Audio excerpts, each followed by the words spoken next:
देखो ये क्वेश्चन पढ़ो एक बार। लाइट विद एनर्जी फ्लक्स लिख दिया इसने, इंटेंसिटी की जगह इसने वर्ड क्या यूज किया है, एनर्जी फ्लक्स।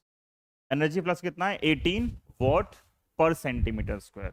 वॉट मतलब पावर और पर सेंटीमीटर मतलब पर यूनिट एरिया। तो एनर्जी फ्लक्स गिवन है एंड इट फॉल्स ऑन, देखो मेंशन है कौन सी सरफेस है, नॉन रिफ्लेक्टिंग सरफेस है। तो जो फॉर्मूला अप्लाई होगा वो हम एक तो इसको हटा देते हैं हम। एक तो हम क्या करेंगे इसके अंदर ये फॉर्मूला यूज करेंगे नॉन रिफ्लेक्टिंग सरफेस वाला। ये हम अभी इस केस में नहीं एप्लीकेबल है ये।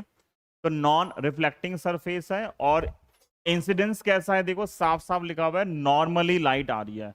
लाइट अगर एक एंगल पे आएगी तो उसके दो कंपोनेंट आएंगे, टेंजेंशियल और नॉर्मल, फिर दोनों काउंट करना पड़ेगा। अभी नॉर्मल इंसिडेंस है और बोला सरफेस का जो टोटल एरिया है वो कितना है, 20 सेंटीमीटर स्क्वायर है। पहला पार्ट निकाला है, टोटल एनर्जी निकालो। क्या निकालनी है, टोटल एनर्जी निकालनी है। कितने टाइम के अंदर, 30 मिनट टाइम स्पेन के अंदर। अगर इतनी एनर्जी पर सेंटीमीटर स्क्वायर आ रही है, पर सेकंड आ रही है 18 जूल, तो 30 मिनट के अंदर टोटल कितनी एनर्जी आएगी। तो देखो आसान सा है, इंटेंसिटी का फॉर्मूला था एनर्जी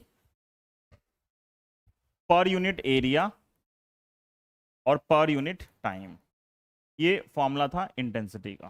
ठीक है, तो यहां से एनर्जी का फॉर्मूला क्या आएगा, इंटेंसिटी मल्टीप्लाई बाय एरिया और मल्टीप्लाई बाय टाइम। तो यहां से मैं डायरेक्टली एनर्जी को क्या लिख सकता हूं, एनर्जी को मैं लिख सकता हूं कितना, इंटेंसिटी मतलब energy flux multiply by area और मल्टीप्लाई बाय टाइम। अब इंटेंसिटी क्वेश्चन में कितने गिवन है, 18 जूल। वॉट का मतलब क्या होता है, जूल पर सेकेंड, और क्या लिखा हुआ है, पर सेंटीमीटर स्क्वायर। ये इंटेंसिटी है, 18 जूल पर सेकेंड पर सेंटीमीटर स्क्वायर। टोटल एरिया कितना है, क्वेश्चन में गिवन है जो टोटल एरिया है वो है 20 सेंटीमीटर स्क्वायर। और कितना टाइम है, मिनट, हमें किस में चाहिए, सेकंड के अंदर। तो 30 मिनट है तो 30 एक मिनट आ गया, और इनटू कितना आएगा, 60। कुछ कटेगा, सेकंड, ये 20 क्या था, 20 सेंटीमीटर स्क्वायर था, और ये सेकंड था, और ये था सेंटीमीटर स्क्वायर। तो ये कट गया, सेकंड कट गया, तो आंसर किसके अंदर आएगा, जूल में आएगा। क्या बचेगा, ये 18 और 6 × 18 और 2 और 10 की पावर कितनी आ गई, 1 2 3। 18 का स्क्वायर कितना होता है, 324 का डबल और 10 की पावर 3। 324 का डबल कितना आएगा, 648 और 10 की पावर 3।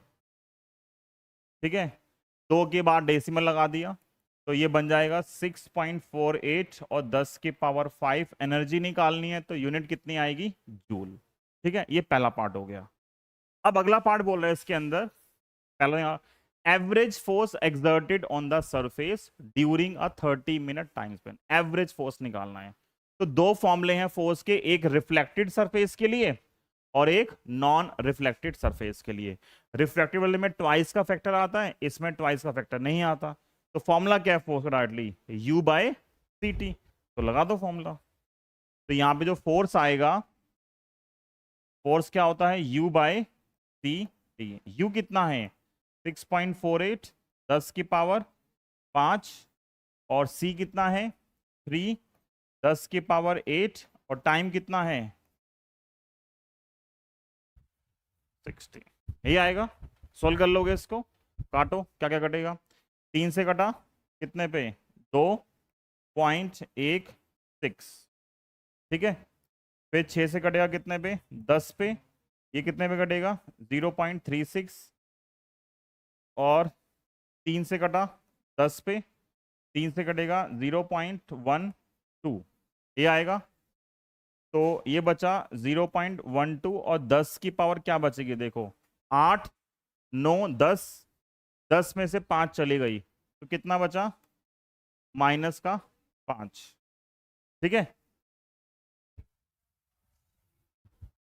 10 में से 5 चली गई पावर, चला गया, अरे चली पावर चली गई, इसमें क्या है, ये भी जेंडर होता है क्या पावर का। 10 में से 5 चला गया, ये चली गई भाई, मैं तो बचपन से चली गई बोल रहा हूँ। ये क्या आ गया, चला गया? हाँ, हिल गया है क्या? ज्यादा निकल गया है ना? हाँ।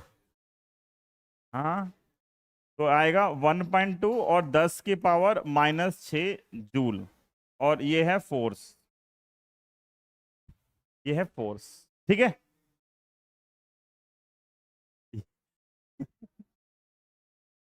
ये है फोर्स,